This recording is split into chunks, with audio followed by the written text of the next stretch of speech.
Bismillahirrahmanirrahim. Assalamualaikum warahmatullahi wabarakatuh. Alhamdulillahi rabbil alamin. Wabihi nasta'inu ala umurid dunya waddin. Wassalatu wassalamu ala ashrafil anbiya'i wal mursalin. Wa ala alihi wa sahbihi ajma'in, amma ba'du. Alhamdulillah, pada kesempatan kali ini kita dapat bertemu kembali dalam keadaan sehat walafiat. Pada pertemuan kali ini kita akan belajar pendidikan agama Islam dan budi pekerti kelas 11. Kemarin kita sudah pernah membahas tentang bab 1, maka dari itu kita akan melanjutkan pembelajaran kita pada bab 2 dengan judul Menapaki Kehidupan yang Benar bersama Kitabullah.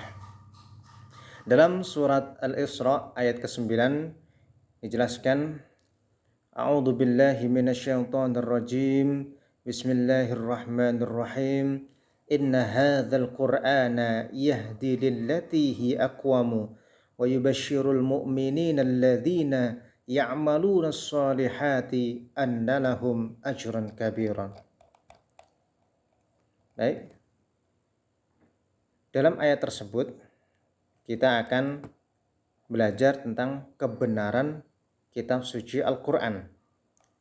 Jika kita mempelajari Al-Quran, ada satu kenyataan bahwa Al-Quran adalah kitab kebenaran dan semuanya itu telah terbukti secara benar.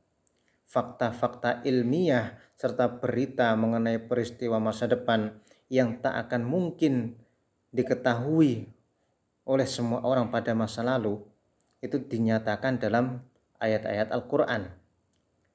Sangat mustahil informasi tersebut dapat diketahui dengan penguasaan ilmu pengetahuan dan juga teknologi pada kala itu. Ini menjadi bukti nyata bahwa Al-Quran bukanlah dari perkataan manusia. Jadi Al-Quran itu adalah kalamullah atau perkataan Allah Subhanahu wa Ta'ala. Allah berfirman yang artinya, maka apakah mereka tidak memperhatikan Al-Quran? Kalau kiranya Al-Quran itu bukan dari sisi Allah, tentulah mereka mendapat pertentangan yang banyak di dalamnya. Quran Surat An-Nisa ayat ke-82. Al-Quran juga bebas dari segala pertentangan. Setiap dari informasi yang dikandung Al-Quran itu semakin mengungkapkan bahwa Al-Quran tersebut termasuk kitab yang sangat berbeda. Nah, banyak sekali keajaiban-keajaiban yang tertera dalam Al-Quran. Dan Al-Quran itu adalah kitab yang kami turunkan yang diberkati, maka ikutilah dia dan bertakwalah agar kamu diberi rahmat. Quran Surat Al-An'am ayat 155. Kemudian kita akan membahas tentang informasi mengenai peristiwa masa depan yang ada dalam Al-Quran. Keajaiban lain di dalam Al-Quran adalah memberikan sejumlah peristiwa yang akan terjadi di masa yang akan datang. Maka dari itu perhatikan Quran Surat Al-Fatih ayat ke-27 yang artinya sesungguhnya Allah akan membuktikan kepada Rasul-Nya tentang kebenaran mimpinya dengan sebenarnya, yaitu bahwa sesungguhnya kamu pasti akan memasuki Masjidil Haram, insya Allah dalam keadaan aman dengan mencungkur rambut kepala dan mengguntingnya sedang kamu tidak merasa takut. Maka Allah mengetahui apa yang tidak kamu ketahui dan Dia memberikan sebelum itu kemenangan yang dekat. Ayat tersebut menginformasikan bahwa adanya kemenangan lain sebelum kemenangan Mekah, yakni kaum mukmin terlebih dahulu menaklukkan benteng Khaybar yang sebelumnya berada di bawah kendali para kaum Yahudi, kemudian memasuki Mekah. Ada cerita lain yaitu tentang kemenangan Bizantium.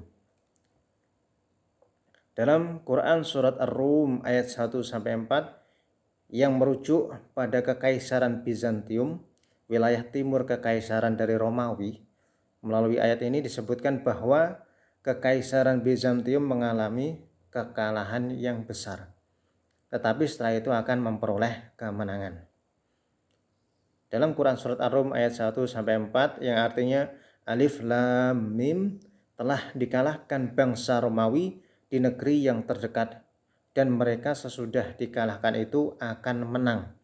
Dalam beberapa tahun lagi, bagi Allah lah urusan sebelum dan sesudah mereka menang. Ayat tersebut turun sekitar tahun 620 Masehi, hampir berusia 7 tahun setelah kekalahan dari Bizantium Kristen di tangan Persia.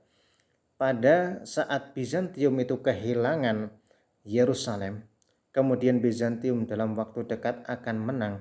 Padahal itu hampir sangat mustahil, apalagi merebut kemenangan itu kembali. Karena bukan hanya Persia tetapi juga bangsa Avar, Slavia, dan Lombard itu menjadi ancaman yang serius bagi Bizantium. Singkat cerita, menariknya itu tahap-tahap penting peperangan antara Bizantium dan bangsa Persia. Saat Bizantium itu dikalahkan dan kehilangan Yerusalem, benar-benar terjadi di titik paling rendah di bumi, tepatnya di wilayah cekungan Laut Mati. Ini terletak di titik pertemuan wilayah yang dimiliki oleh negara Syria, Palestina, dan Jordania. Laut Mati ini terletak 395 meter di bawah permukaan laut, sebuah daerah yang paling rendah di bumi ini. Hal ini berarti Bizantium dikalahkan di bagian paling rendah di bumi, persis seperti isi di ayat tersebut. Menariknya lagi, ketinggian Laut Mati hanya mampu diukur dengan teknik pengukuran yang modern. Sebelumnya mustahil bagi siapapun mengetahui wilayah terendah di muka bumi ini. Namun melalui Al-Quran lah daerah ini dinyatakan sebagai titik paling rendah di muka bumi. Demikianlah ini memberikan bukti bahwa Al-Quran itu adalah wahyu dari Allah Subhanahu wa Ta'ala. Baik, mungkin untuk pembahasan kita pada kali ini sampai di situ dulu.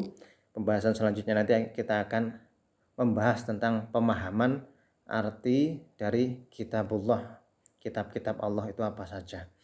Baik, mungkin terima kasih atas perhatiannya. Kurang lebihnya mohon maaf. Wabillahi taufiq wal hidayah. Wassalamualaikum warahmatullahi wabarakatuh.